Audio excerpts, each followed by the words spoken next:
Hello and welcome to Morningstar's Transformation. My name is Mark Cron, and today I have the opportunity and the privilege of speaking with Laurie Morningstar about her work in ascension, transformation, and really living just a better, more comfortable life. Now, Laurie, well, she's got a great story, and she's going to tell you about her journey in a moment. But first of all I want to tell you basically who she is and what she does, because she's an emotional alchemist. I love that word, alchemy. Ascension teacher, spiritual mentor, healer. She's a field facilitator and also an author.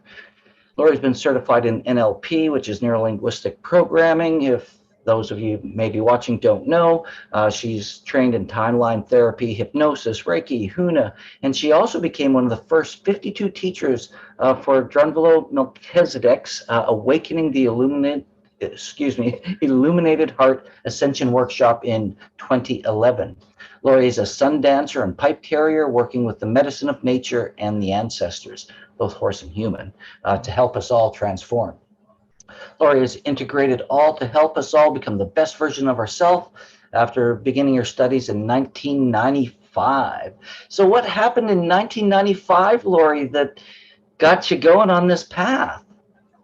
Well, I was not doing so well in life, and I just wanted something better for my life. So it's actually kind of funny. I don't really like telling this story, but I will. I was I was doing a lot of drugs back then, and I left my house and I walked around the block, and it was it was a lot of winter snow and stuff. And so I walked around the block and I started looking in the window, and I could see my boyfriend at the time in there, and he was continuing to do cocaine.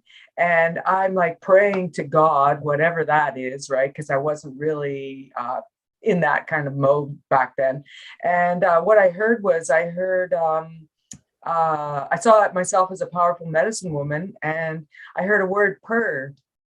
And so for the next 6 months, I'm like, purr what? What is purr? And I'm like making up all these words, trying to figure out what it is.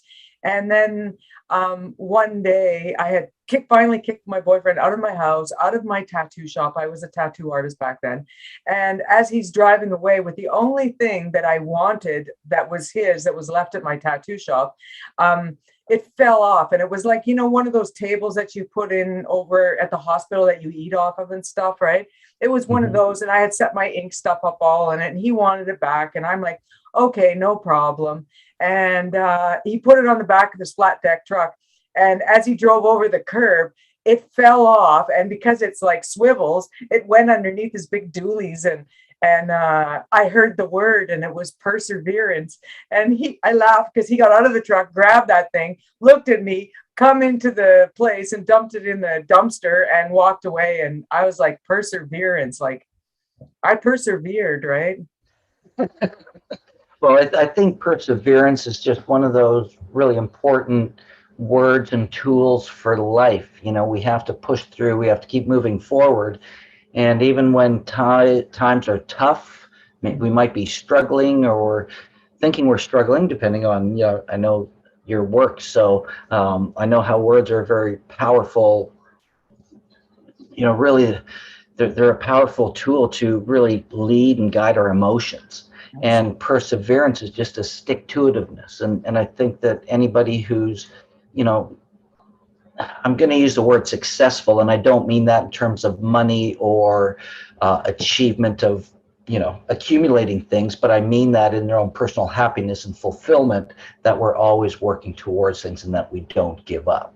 Mm-hmm. Well, when you first started saying the word purr, I was thinking, purr, are you supposed to be like a cat and purring like a cat?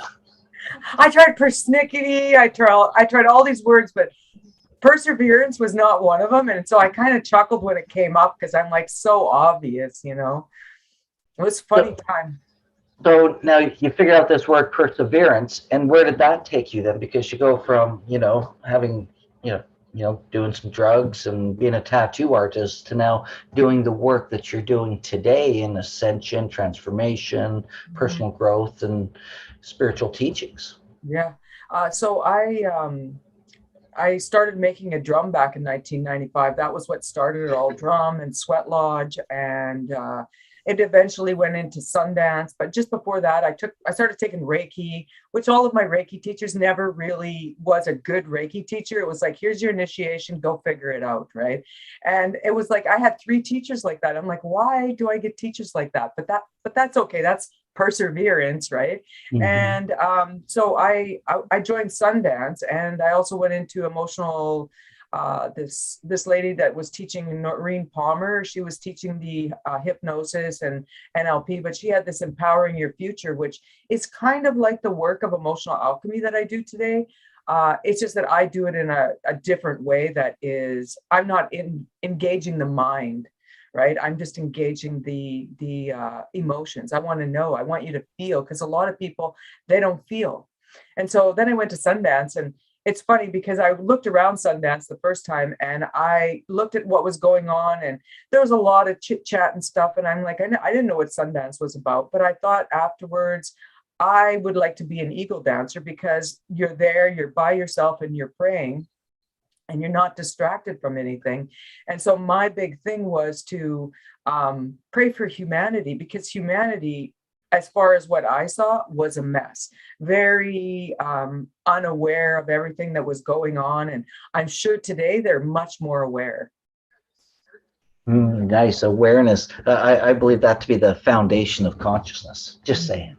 Yeah, so true, right? And so Right. like I just wanted to pray for humanity. And so for 4 years I sun danced as an eagle dancer. And then on the 5th year I was done my commitment like that. And I just danced in the line. And then I went over to Carberry, Manitoba, and I supported those 2 dances. So altogether, I was at 9 dances, and it was so exciting at the end when I knew that I was quitting and nobody else knew, and it was just like it was like magic, because the lady that I was there with when I started, she showed up.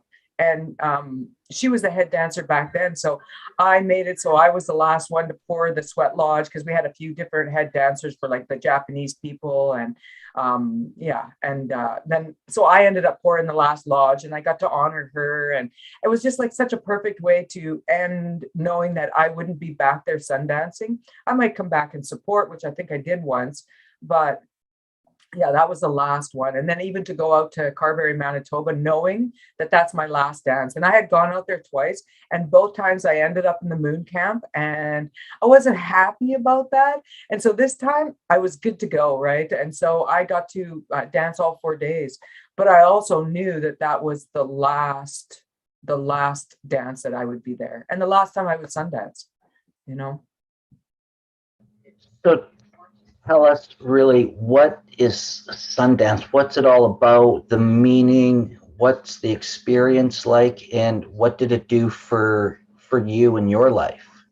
Well, it's a First Nations ceremony. It's 4 days of purification. So we take the tree down from the year before, and it's all about the prayers. So 4 days of the purification, get the whole place ready. And then we got 4 days where you're no food or water, and you're tied to the tree. So I danced like an eagle. I was the eagle dancer. So I kind of like dancing like a man for the 4 days. And so I pierced through here with chokecherry branches, and then out to here, and then out to the tree. And yeah, it's like there's there's all the rounds, and you're there for 4 days, no food or water. And yeah, and what it did was it made me more grounded and more connected to spirit, because you're there by yourself. And by the second day, like you're right in the spirit world, and nothing else matters, right? And the eagle dancers stayed amongst themselves. And what it's done going forward is it's really made a good solid connection with the ancestors, with the nature spirits. Like something funny that happened in the first year is I was so hot. It was so hot, and I was praying for some cover, some cloud cover. And I said to one of them, I'm like, look. And there was a clouds rolling in, but it looked like a herd of buffaloes. And I had no idea. Like one of my other names is Red Buffalo Woman. So it's kind of funny that, and I understand looking back at all that stuff, I'm like, oh, there I am, right? All of my ancestors and my helpers were coming to help me, even though I had no idea what that was about back then. So it's really connected me with the ancestors, human, animal, with the nature I live in. You've been to my place. I live in this beautiful 9 acres, which is the whole city block in South Surrey. And, we have all sorts of animals here, big labyrinths. So yeah, it's really connected me. And even a little bit later with the fairy realm and that kind of energy. At first, a long time ago, I thought, oh, fairies, like, because I come from bikers and, tattoo artists. And I was thinking fairies, like Tinkerbell stuff. What is that? Right. I had no idea the power of the fairies. And I've learned over the years how to work with them. And they're my helpers. Like they help me do whatever it is that I need to do, especially when I'm doing work or working outside, and they showed me how to do healing holographically. I asked for help one time. I was doing gardening and my back was really sore and I stretched my arms out and I'm like at the same time was praying for them to help me. And I could see myself because my eyes were closed. I could see myself all holographic and this big burst of light came from my spine and went out to my arms and all the pain I was feeling was gone. So it was very interesting. Wow. Yeah, no, 4 days, no food, no water, pierced, connected to a tree. Well, that's perseverance. That's perseverance at its You know, finest, eh? I couldn't imagine, and it's not something that necessarily attracts me necessarily, but because I know a number of people who have been involved with Sundance, and I'm just like, that determination and perseverance was your word, is just the dedication is really something I honor and respect because it's certainly not for everyone. So, you know, hands down to you on that. And so Thank then it leads you to all sorts of interesting things. NLP, and this is something that you and I have in common because, in the beginning of some of my really deep dives, NLP was one of the fundamental tools where we started. And it's neuro linguistic programming and the power of our words or story and how we feel is really what it's about. Maybe you can tell people what NLP has done for you and how it's all these tools, because you've got Reiki, you've got such a toolbox. Where do you start? Do you use one then another? Is it a combination of things? What do you find is the best way when you're now working with people? Well, the thing with all of what I do, I do know a lot of different things, but my biggest thing is to just listen to spirit. And that is like Sundance has really helped that. And Reiki actually started it a long time ago because I was doing Reiki. And when you're level 1 or 2 or whatever, and you're not sure like if it's working, I just learned that it's not about me. Any kind of healing, if people think they're healers, well, they might be, but they're actually facilitating the healing because God or creator and the person on the table receiving, they're the healers. They can only open up as much as what they can open up. I had one lady one time, it was a friend of mine, and she was always not wanting to get on the table. And this time she come over and she's like, I'm feeling not so good. And I'm like, well, do you want to get a session? And she's like, okay. And I'm like, wow, she accepted. So she gets on the table and I put my hands out and I've never had this since. It was like 220 went through my hands and then down into her. And then as fast as that came on, it all completely shut down. And I'm like, oh, well, I don't know what happened because I was a novice at the time, but it felt like I was being fake and just doing this work. And so I said, okay, well, I'm done. Right. And I'm like, how was it? And she goes, well, in the beginning, it was really, I said, I got on the table and I said, I'm just going to allow whatever to happen to happen. And so what happened was she accepted anything. And in that anything, so much energy come to help her that it scared her and she shut herself right down. And so it was her that shut down. So I learned right there that it's not me. It's like we need to clean the vessel. The more clean this vessel is, the more power it has. So I like emotional alchemy because it's like you have to be aware of everything that you're thinking, saying, and doing. And so going back to the NLP, there's so many processes in there that I have to say I don't use them.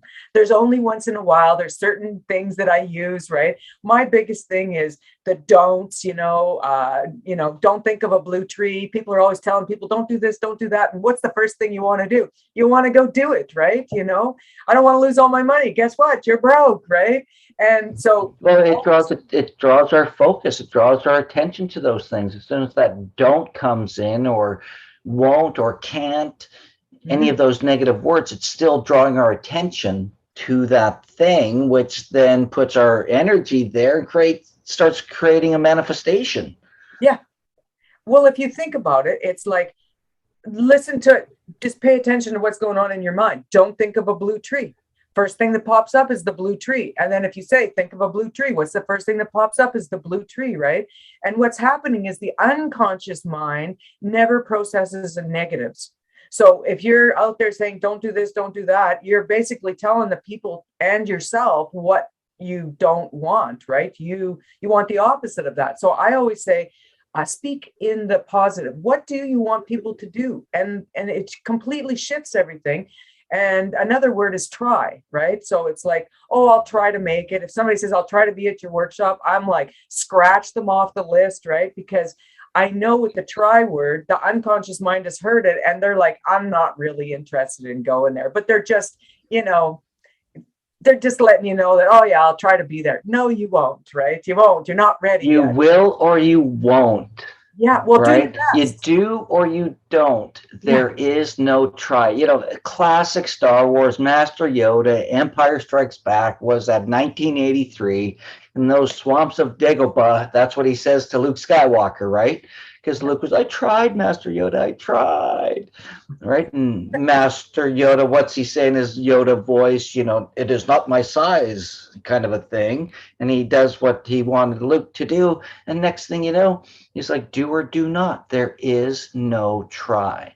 Absolutely. And what I learned, and there was a powerful, powerful moment in my NLP learning and training as well, because it's when I learned that it's one of those words I look to eliminate out of my vocabulary, because it's a weak word. It doesn't elicit maximum result potential. And you either do or you don't. You pick up the chair, or you don't, right? You don't try to pick up the chair. You do or you don't, right?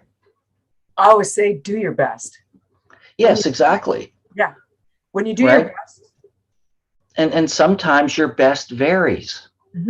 And that's okay, because your best today might be different than your best tomorrow. Right. I would say people are doing the best with the resources that they have available. And sometimes people have very little resources. So I never judge, because judgment is just an energy, right? So if we're judging somebody that's trying, right, it's like we're putting our big foot down on them, right? And we just need to realize that they're doing the best they can, and that's okay, right? Better to encourage them than not. And understand them than judge them, right? It's I had this conversation actually just last week as well, when we talked about judgment. And for me, judgment really just means, because we have to analyze, we have to look at things, we have to understand, we have to ask questions, we need to, get a hold of what's going on. But for me, judgment comes when, if I'm judging you being less than me so I can feel better and you're wrong, and to me, that's judgment. Yeah. But we have to be smart enough and use our natural intelligence to be discerning. Yeah. If you got to make a decision to do something or not do something, or whatever it might be, the important thing is we have to be able to have some cognitive thinking. We have to have some decision-making abilities that are logical and, work for us, maybe not for somebody else. But it's not to, we're all different and we're all the same at the same time. I know it's kind of sounds like an oxymoron, but it's true, right? As different as we are the same. And when we understand that creates a level of oneness for me that just transcends everything else.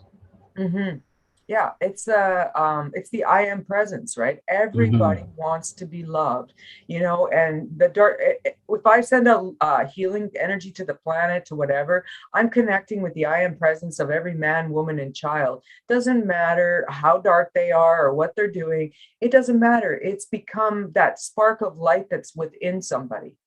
And everybody, there's a difference between judgment and observation, like you Hmm. said, right? If you're getting a hit off of what's going on, then you're in judgment. If you're observing everything, like I observe everything, like I know everything that's going on in the room when I'm working. And if I need to know something, then spirit will tell me something. Or the fire, if I work with the sacred fire, it's excellent, right? Because it pops and does all sorts of things, right? It speaks, right? Sometimes very loudly.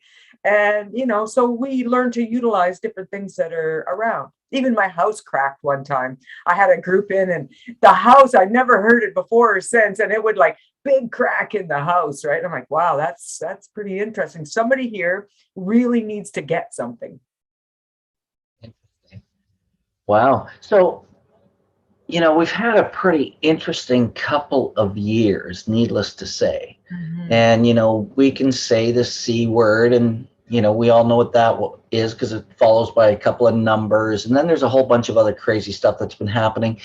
And I don't know how much it helps us or hurts us or what's going on, but I know that, we need to be coming together and finding different ways. And that's why I love the online forum, because there's no separation. We're all the same. Nobody has to disclose anything, and we can, be together in a good way.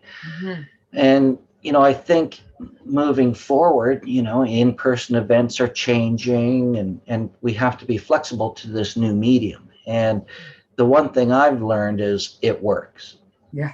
And the more, well, I'll just say as we move forward, really, there's more and more of this kind of work happening. And some people don't like the online forum, and I always encourage them to give it a chance and be part of some good ones, because there's some that aren't very good, they're kind of flat, and there's some that are very interactive and personal and really engaging. So to me, that's what I always like to focus on. That's why I like using the Zoom format, because you can bring in, we have half a dozen people here as our in Zoom room studio audience, which is great. So I want to say thank you to Alexi and Amrit, Sandra, Teresa for joining us today. And maybe Laurie might even call on you in a bit. Now, with all these tools that you've learned, where do people generally come into working with you? Because, you know, often people, when things are going really great for people, is not always when they're going to be, jumping in and asking for help. And with the crazy world that we're having, I would imagine, we're all looking for some peace and some solace and connection Mhm. these days. Mhm. So what are you seeing out there with people that are reaching out to you? What are people looking for? What's their biggest concern? And I know it's a generality, but I guess what I'm looking for is a commonality for humanity. Yeah. I think the biggest thing is people hit plateaus. It's like I'm so happy to be in this time that we're in right now, because I've been waiting for it, right? Because if you speak emotions about anything, people usually turn and run away, right? But they can't do that anymore, because we're coming to this time where all this energy is like it's coming and it's pushing on everybody. So they think they're getting sick, and they got the C with a couple of numbers after it, right? However, it's like ascension's here. And what ascension looks like is, headache, stomach ache, nausea, flu-like symptoms, right? And it's not. It's like you're getting better, or there's some kind of trauma that's locked in there that keeps them repeating their pattern. And it's very interesting when you show somebody through their emotions the patterns that they've done and where they come from childhood trauma. I'm doing a lot of that, and it's uncovering a lot. And also, I'm with Drimvalo Melchizedek, and I've been working with the Sacred Heart. I never used to go into the Akashic records very much. I worked with just into the creation chamber and go out into the world. However, lately, Spirit's guiding me. If I'm working with somebody and something comes up and it feels like a past life thing, I will listen to spirit what they're telling me. And then I just tell them, okay, well, we're going to go into the sacred space inside the Sacred Heart, and we're going to go call up that screen. I like to have them visualize it as a big screen, and then they can walk right into the screen. And then whatever happens after that, that is their journey. So I tell them, just allow yourself to go back to the time that it happened. And just before, it kind of sounds like timeline therapy, but it's their own recollection of it. So they go back and they can see everything that's happened, and they can heal that person before, like if somebody's doing, like, say, black magic on them or something's like that, right? You want to heal that before whatever the rift is that was causing that, to heal them there before that event takes place, right? Or sometimes it's like, oh, maybe they were hung in that lifetime, so we want to heal that person, like maybe before, right before, or right afterwards, because it's just going to happen anyways, right? I really just follow whatever I'm told to in that moment, right? And it's surprising what comes up for them, because they're just following. Like the Sacred Heart is like, it's the unity consciousness. So whatever happens in there, they're there to experience themselves in another lifetime. I love it. Thanks. Yeah. Wow. Geez. Where do I go from there? Because, the work, the most important thing is doing the work as well. You can read a book, but if you don't take notes and you don't take action on your notes, it was a good read. Yeah. Same as going to a workshop or seminar or whatever that's going to be. We call that, in one of the worlds I live in, we call that shelf help. You go to a workshop, you go to a great seminar or whatever that is, you get that great big workbook, you have a great 3, 4, 5 days, whatever it is, and then you get home, that workbook goes on the bookshelf, and it stays there. You never open it again. Exactly. And that's what we call shelf help versus self-help. Yeah. I'm into Right? self-help. And I've never done that, just so you know. I've never done that ever. And I say that to be cheeky because it's true. It happens. You get really inspired, because then you come home and you get into your real life. Yeah. And if you don't make the changes, those small changes, and you can make a quick shift that changes everything overnight. And sometimes it's baby steps, right? It's like compound interest. Yeah. Yeah. So I'm a kind of teacher that there is no book. There's no nothing. There's you, and bring some paper if you want, right? But we're going into the stuff. So we're going to go clear. Like the first kind of part of everything I do is like, there's major emotions. I started off with doubt, frustration, anger, sadness, fear, guilt, hurt, unworthy, shame, jealousy, hatred, revenge, racism, stuff like that. And limiting decisions like, I can't be powerful, it'll always be this way, I'll never, blah, blah, blah, whatever that is, right? Those are the stories that we tell ourselves. So what the people are doing is they're now breathing and clearing, because it's all about the breath work, right? Of the water, the emotional breath, right? And then clearing that, and then seeing how good they feel afterwards and how light. And then I go into being the hunter, because if you're just, okay, there, we've done that, and now I'm going to quit. That's the go home and put it on the shelf. Then it's like, okay, well, let's be the hunter now. How aware are you of everything that you're thinking, saying, and doing in every moment? Because a lot of people are not very aware of what they're thinking.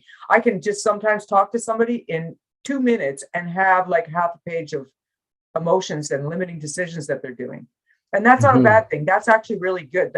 The uglier the stuff that they're hiding, the better I like it, because that's going to make a big energetic difference. And so once they learn how to be aware of everything they're thinking, saying, and doing, and release all that, what happens is they two things. They get really tired and they get really hungry. And so what's actually happening is, imagine you're in the hologram, right? And so these emotions have come and stuck to you every lifetime. And our Merkaba is like our big vehicle of ascension, but it also, we come back into it in every lifetime. And so I look at those hologram like sticky flypaper. So in there is all the emotions from every lifetime that you've ever done. And what's on those lifetimes, those emotions, sometimes is dead stuff that sits there and wants to suck your energy off of that, right? So that's why I call it sticky flypaper. What kind of dead stuff is stuck to there, draining your energy field? So what we're doing is we're cleaning all of that stuff off, and it needs to be clean. And so once they're, what causes them to be tired and hungry is we think, oh, we're holding on to the emotions or they're stuck to us. But really what we're doing with all of our energy is we're hanging on to that stuff.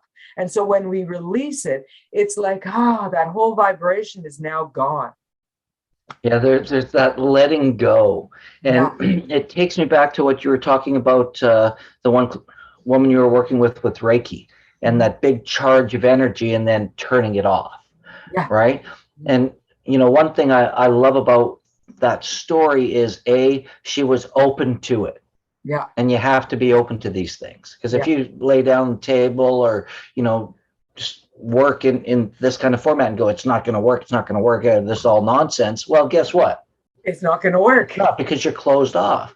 Yeah. And when you let go, and this has just been my experience, it was one of my themes for a couple of years a while back, was just letting go of my attachment to everything. Mm-hmm. And it was the most freeing and beautiful thing. And like building a muscle or exercise, and the more you let go, the more freeing, the lighter you feel, the less stress, worry, anxiety running through your body and your mind, your spirit. Yeah. And it's not always easy for people to do that. No. Can you suggest for people maybe just one nugget? Because I know it's not like just a 30-second thing to let go, though it could happen in a heartbeat if you do it.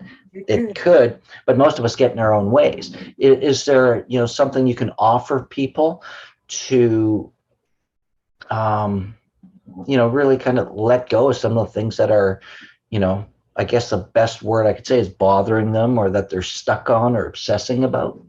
Yeah, just to pay attention to what is that, the thing that I always tell everybody is, like, get a pen and piece of paper out and write down everything that you're thinking, like all the emotions that you're going through, all the limiting decisions that you tell yourself that puts yourself down and like really puts your big foot on yourself. So write that all down and then put a line on it and put it away. And you might get called to go back there in 20 minutes, an hour, a day, a week. It doesn't matter, right? So when you start to get all emotional again, right? What I want you to do is pull that piece of paper out again and start writing. And write till you're finished writing. Everything feels good and you feel empty. And you might even feel a little bit better just by writing it down and recognizing, man, this is what I'm doing. And so then put another line. There's a reason for the line, right? Put another line and then put it away until you're called to bring it out again. And that third list, right? That is the elephant in the room. That's all the stuff that you're doing that probably was the trauma from when you were a child, right? And you have no idea that's how you're reacting, right? And so what it does is it causes the second list, right? And that's what you're doing, but you're kind of unaware of it. But that second list is causing the first list, which is your everyday behavior. This is what you're operating from. And so when you finish those three lists, now read it backwards and you'll see how it goes and all the trauma that comes. And then when you have that list on my website under Creating in Oneness Audio, there's a free part 1 where you can learn about what I'm just talking about here with the emotions. And then part 2 of part 1 is all the work. So we're doing sound healing with my friend Duncan Hogue. We're doing the sound healing, and you can just do the breathing along with it, and you can breathe, clear the words that are in there, or you can choose your own words. Whatever you want to do, it's up to you. So there's how to do it, and there's some help for you. Beautiful. Wow. So we have a few people in the audience. I'm curious if at this point they might have any questions for you.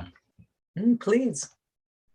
You'd have to turn on your camera and raise your hand if you have a question for Laurie.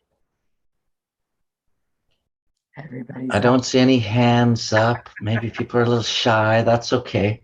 Yeah. But again, it comes down to awareness, like where you started out right at the beginning. We can't change what we don't acknowledge. Mm-hmm. And one of the things I just want to throw in there too is don't be hard on yourself. Love yourself. It's okay. We're exactly where we're at for a reason. And that's, this is anytime you have an opportunity to learn, grow, or transform. Some people do, and some people don't. But if you keep doing what you've always done, you'll keep getting what you've always got. Absolutely. Something's got to change. Yeah.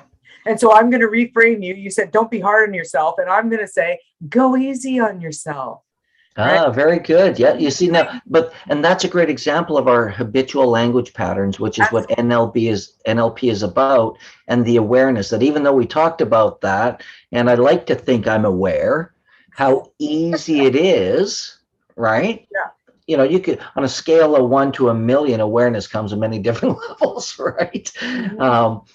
But it's so easy and so powerful. Like, have you ever walked past a person in the hallway? Maybe you got a job or you're at work and you say good morning and they go, how are you? And you answer back, but you're not even there. It's just a habit. It just kind of triggered that response, and you're not even realize you barely talked to someone. Mm-hmm. You know? Yeah.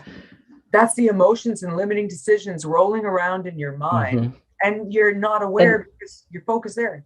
And not being present, being present, right? So what's keeping the presence not there? Well, you know, in the one thing that I think about when I share that example, I was too busy and focused on my tasks at hand because I was at a job, right?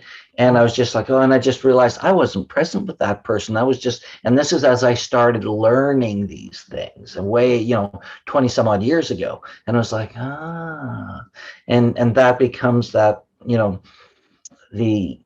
as we start seeing it, it takes time, and then, you know, you notice it, and then now it becomes a pre-habit, and it's not even something we have to think about anymore.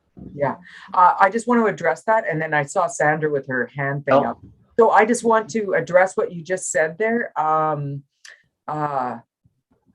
That's about sacred listening. So not being present and really listening to what other people are doing. It's like when you go to a circle, you know, and then there's a talking stick that gets passed around, but not always, right? And then you're supposed to go around the circle and do whatever. And then next thing it becomes a conversation. And people aren't listening because they're listening to what that person's saying, and then their mind is reeling because they're thinking about how they can interject into there, right? Rather than just really listening. So when I'm doing circle, I'm like, I do my best to go around once and see how everybody is. And then if it's kind of unruly, then I'll bring out the talking stick, because it's really important to listen to what that person has to say. And if you've got something to interject, get a pen and piece of paper and write it down. And then you might find by the time they're finished that what you had to say was not so important, or that it got addressed, or whatever it is. We need to really listen to what people are saying. And if I may add to that, you know, in those situations when you're in circle and sharing, which is such a powerful thing, when in sharing is caring, it's where we learn, where we can express ourselves. And what I've witnessed over the number of years I've been doing this work is people love to share when they have an opportunity, when they feel safe in a safe, sacred space, in a safe container. It's not always for anybody to interject. Sometimes people just want to be heard. Yeah. And one of the most valuable tools I learned is, are you open for some feedback? Right? You know, I saw, and they might say no, or they might say yeah. You know, but they want to be heard. And we're not here to go in and necessarily fix them in the circle. The circle is supposed to be a sacred, safe space that they have their time to share. Yeah. And I think it's important that we honor that, because I've seen it in so many different modalities of work. When people share, people identify, because it lets, you know, people realize, oh, they're like me. That happened to me too. We're not so different. You know, and the courage to share is something you don't want to take away from people as well, when they actually are feeling safe enough to do so. So we do have a question. It's Teresa has a question. Teresa, you're going to turn your camera on for us? I see your hand up. Where's that camera? Yeah, I just wanted to say, with my work, I interject a lot, right? So I like might talk about, oh, okay, everybody says sacred listening, but with emotional alchemy, I interject a lot because we're getting into the story, and I want to stop the story and then find out what's actually going on. That's different. And we'll talk about your emotional alchemy as we start talking about what you've got planned for 2022, because that's a workshop. That's different than being in a circle sharing. Yeah. Right? That's you doing your work. But if I sat there in the middle of your work and started putting in my 2 cents every time, that's not okay. No. Right? You know what I mean? There's a difference that way. So Yeah. for me, it's just important because I encourage people to share and be your authentic self. Speak your truth, because that's where the magic is.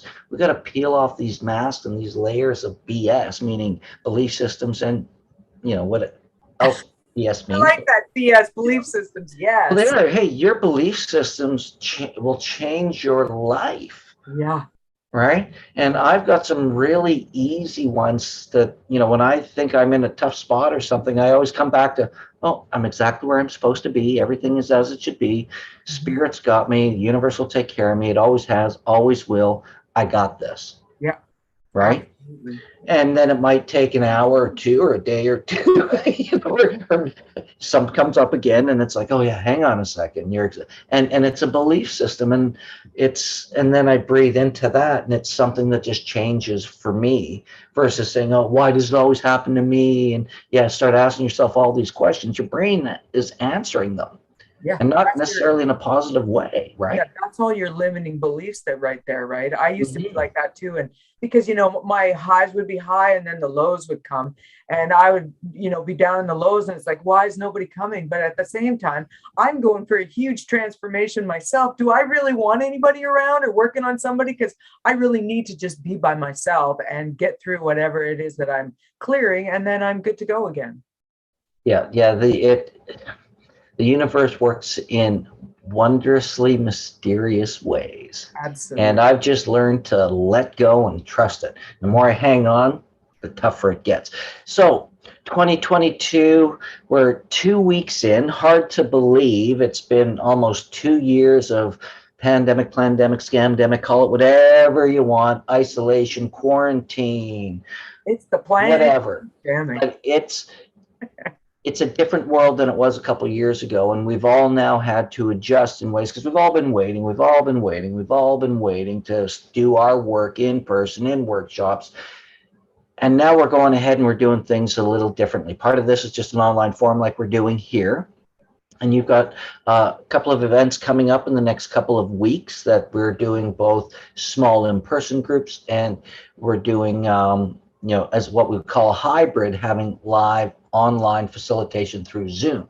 So maybe you can tell us what you've got coming up, because we're talking a lot about, we're kind of maybe giving people a drink from a fire hose in a way, and I think it's important to people be in these groups and these workshops to do the work. So what do you think, or sorry, what do you think? I know what you think in many things, but You're good. tell our viewers what you've got coming up, and how they can join us. Okay, well, my first thing coming up is January 22nd. I like numbers, so it's the 122 of the 2022, right? And it's emotional alchemy from 11 till 3 p.m.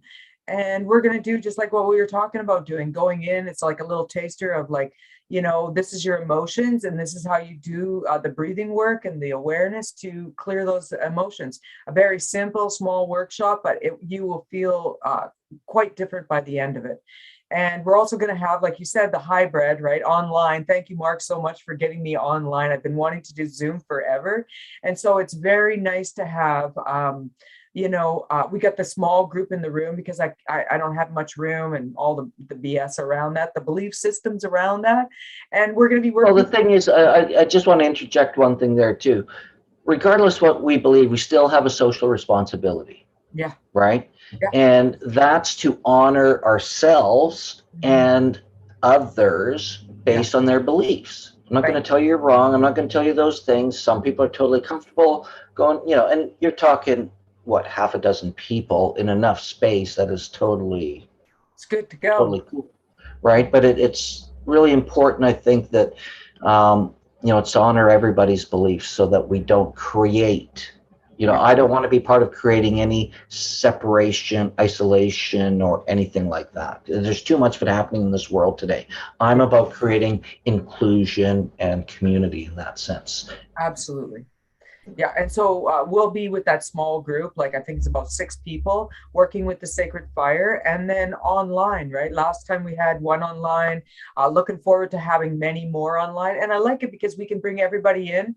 We're going to have a couple of different monitors set up so that people will be able to see the other people in the room, and then another monitor where they'll be able to see me. So I'm super excited. Like every time we do a workshop, it's like it gets better and better. And so thank you for that, Mark. I really appreciate that. That's my pleasure. I just, to me, the most exciting thing, like you said, we had one person on last time, which is exactly what it was meant to be, Yeah. right? And the nice thing is the woman who attended was not local. Yeah. And this is the beauty of this on, we can act locally and reach globally, you Yeah. know? And that's a really exciting for me. You know, when you get people in from India and all different parts of the world, we've had people in our events from Australia, Hawaii, South America, different parts of the US, UK, and it's exciting. And they wouldn't be able to join us if it was always in person, you know? Absolutely. Absolutely. So, and the thing I want to share with people is that they work. Yeah. These online events work.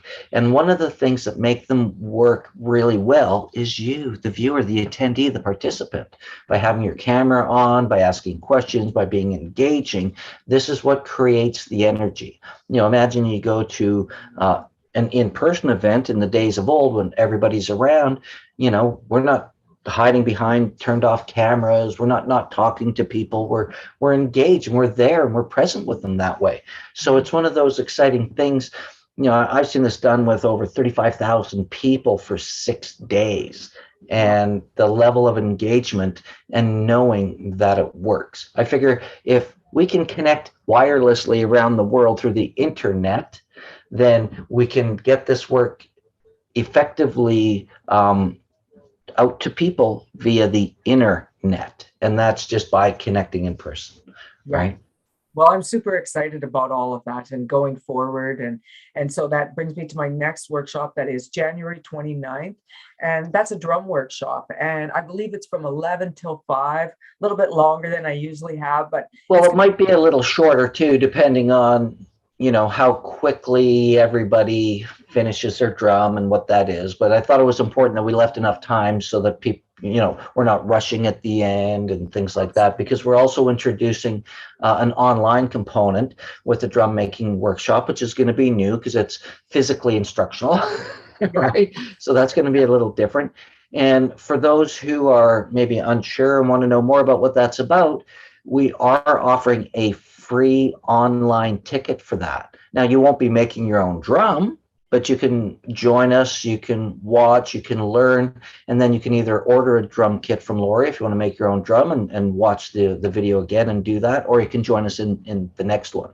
Mhm. So, Yeah, I'm really excited about that. People joining in and being able to watch, because I have relatives that live on Vancouver Island that are super excited. They want to come for a drum workshop, but they want to come and they want to watch to see what it's all about. And the nice thing about coming into the drum workshop, the free online, is we'll be doing an hour of emotional alchemy, so you'll also get a little freebie there. So that'll be a nice little gift for somebody. And like you said, you know, they can order a drum for next time and join us. It's a full kit and instructions of what to do to get your skins and everything ready for the time at the workshop. And so if you want to join in person, we'll also be working with the Sacred Fire, doing the emotional alchemy, and then building the drum, which, you know, takes up to 4 hours. It just depends on what's actually going on, because some people have made their drum. I've had one person that we took it into the Sacred Heart, and then I asked her to connect with all the class to connect with the, you know, the tree and the deer, because we were making deer. And she goes, I connected with an eagle, and I'm like, that must just be for you. And so she was making a buffalo drum, right? And she broke it 3 times. I think Sandra was there, right? And so uh, the second time, I think a bunch of people were getting in there, right, and trying to help her, and I'm like, no, no, no, no, no. Whatever you're doing when you're doing the drum, right, if you're gonna have like kind of like being a victim and have everybody help you because now you've done this and it broke, and what's going to happen is somebody throughout the year is going to be needing to help you all the time. So I'm like, just everybody back, take your time, take it, undo it. We're going to start again. No problem, right? She had it done just in the same amount of time as the other people, some of the other people that were just doing the first time around. She finished it because she had lots of practice on what she was doing. And when she finished and told me she finished, along came an eagle and was making some noise. I was like, there's your eagle. Nice. Everything is just like perfect, right? Well, it always is. And when we really adopt that belief system, Mm-hmm. right, we see everything as perfect, Yeah. right? Yeah. And that's, letting go of our emotions and feelings that don't serve us is really a liberating thing. Absolutely. And the way your emotional alchemy class is something that, in my experience, makes a difference in a really, really short order of time. Yeah. And I think that it's not always easy for everybody to let go of stuff, and to have a guide and a teacher, someone who mentors you along the way is really an important process. And you're one of those people that, in my experience, does such a fantastic job that it's something to be experienced. Absolutely. Especially if you're struggling with things right now, and, that's happening in this crazy world or in life or whatever that might be, you know, Yeah. find someone that you can relate to, that you appreciate and that you trust, and take a chance. Do something different, because you're not going to create that change that you desire by always doing the same thing. Absolutely. And I love Right. emotional alchemy because it's just like that, right? But you have Mm-hmm. to have that awareness. And so my next workshop is going to be in February. I think it's the 26th, 27th of February. And that is creating in oneness. It's a Merkaba activation. And for me, the important thing in my life is like, it's clearing the emotions. So the day one will be doing, okay, here, let's clear the major emotions, learn about emotions, have some lunch, relax, and then go into being the hunter. So for another 3 hours, we're learning how to hunt down your emotions and clearing them. And what happens is usually people, they'll tell their little bit of their story. I'll get all their emotions out. And then by the time we're around the room, everybody can relate to everybody else's emotions, and they're doing them and they're cleaning. And if you can't relate to one of those emotions, I always say, ask your unconscious mind to show you where that emotion is stored on your body, because it's like one of those grids, and it comes like and sticks to you and is causing problems in your body. And then in the afternoon we're going to, or the next morning we're going to do the elephant in the room. This is the third list. So the first day is the first and second list that I was talking about earlier. And then the first part of the second day is the elephant in the room. And sometimes that's 3 and sometimes it's 4 hours. And we really go in and clean deeply and then just have a little bit of food. And then we're going to do the Merkaba activation. I saw Sandra posted something. What did she post? Sandra says, first time she heard about hunting. I'm going to what? Hunt? I couldn't Hunt help but down your think. emotions. Actually hunt. Laugh out loud. Yes, with precision. What's the emotions that you're doing, right? Mm-hmm.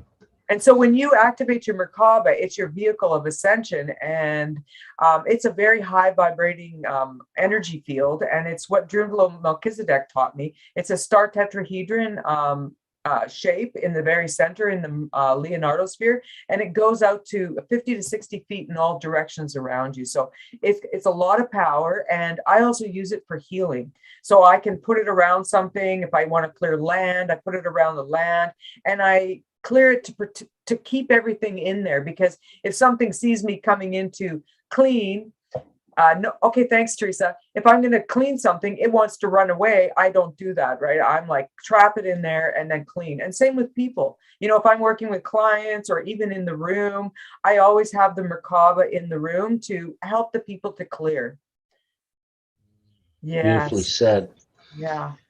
Wow. Thank you. Well, I just want to let everybody know, if you're watching this on Facebook, if you're watching this on YouTube, down below in the description are some links to the workshops that Laurie has been discussing, as well as her website, morningstartransformations.com. We do all of our promotions and things for the events through consciousevents.live. We thank them for their support there for our e-commerce solutions and things that we need to get done. So everything is there. And yeah, I just want to thank you, Laurie, for taking the time on your Saturday afternoon to, share your work with us in a way that maybe we can understand, be inspired to, take the next step to make a difference in our lives. Well, thank you very much. And I just want to mention a couple other things. I do have mentoring, spiritual mentoring. That's on my website, morningstartransformations.com. And it is like 3, 6, and 9 month programs where people can work with me for those amount of times. And also I have emotional alchemy teacher training, which I have it's first 3 months, it's 4 3-month sections. And the first 3 months is me working with you. And it's like, okay, it's not like, okay, you're in and you're going to be one of my teachers. I want to see if people are doing their work. And if you're doing your work, then I'm going to move forward with you. Right. And I have one teacher so far that's coming in, and she is making amazing transformation. And I really know that it's helped her a lot. Great. Crack in the house. Okay. I have experienced them. Yeah. It's like spirit telling you something, right? Mm-hmm. Right. It's like verifying. It's like the fire cracks and it pops everywhere. Right. Well, this time it was my house. It was cracking and popping. I'm looking forward to working with you too, Alexia. I'm really excited. And she's from the island. So this is the great thing. Is like the island people are starting to come, because it's not so easy just to jump on a ferry and come to the workshop. And yeah, this is the beautiful thing about online. Well, that's why we are going to create a great experience for anybody who does join us online. It's going to be something, if you haven't done an online live interactive workshop yet, we will definitely be creating something that, with our desire, or mine specifically, because Laurie's going to be doing her work, I'll be doing part of mine. We want to blow your mind. Yes. We want Mark's to the create an tech guy in the back that makes it all happen. I'm always learning. I'm really inspired by this platform and this format. So it's something that I just really am passionate about, to help people get their work out as well as mine, and make a difference in the world. Thank you. And thank you. Oh yeah. Thank you for the comments, right? Thank you for the hair comment. I'm Rich, and I look forward to seeing you on the 22nd. And thank you to, that's my sister Teresa, for coming on and I know you couldn't get your video working, but thank you for coming on. Thank you for everything that you're doing, because she's doing lots of good work, and she's from Calgary. So we got some Calgary on the line. And yeah, I like to work on the phone as well, right? It's just, there's all these different options. And technology. There really are. And, as the world changes, many organizations have adapted in ways to make these online ways of doing things even better. So don't be shy. Yes, don't be shy. Get rid of the don't. Exactly. So be courageous. That's right. I like it. Nice. Right? That's an NLP thing, right? I like that. No, it really is. And again, it's awareness, because we don't hear ourselves, right? See? I like your don'ts.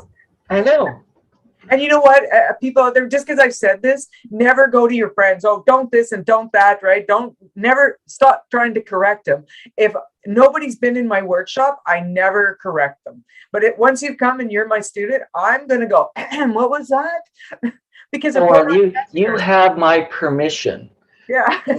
And that's one of the important things about doing this work as well, is you have to have people's permission to work with them. You can't coach or mentor or lead someone if they're not interested or willing. Yeah, they'll be annoyed, something they can clear if you're correcting them on their languaging, right? So languaging is just when you know that your language is making your communication and your ability to move forward easily harder, like just those words there. you know. Mhm. But is another word. So Well, don't. but means now that I've told you what I think you want to hear, now I'm going to tell you what I really think. Yeah, That's that's what the but means. criticism. Yeah. You And the NLP tool, here's a little bonus nugget for the end of our session, near the end of our section. Replace your buts with ands, exactly. right? Because Yeah, then it says and, yeah, but there's a psychological subconscious connection to the word but. Oh, hey, Laurie, you're really awesome. I think you did a great job. But. So I oh, just told her what I thought you wanted to hear, yeah, right? yeah. And now I'm going to say, but I think you really could have done, or if I And said, the knife is and in. if I go, da da da, Lori, I thought you did a really good job. And I really think this might be a good opportunity next time. You know what I mean? So you're anding it. You're not kind of discrediting it. Yeah. And if you Who here hasn't been, smacked aside around and by a butt, yeah. right?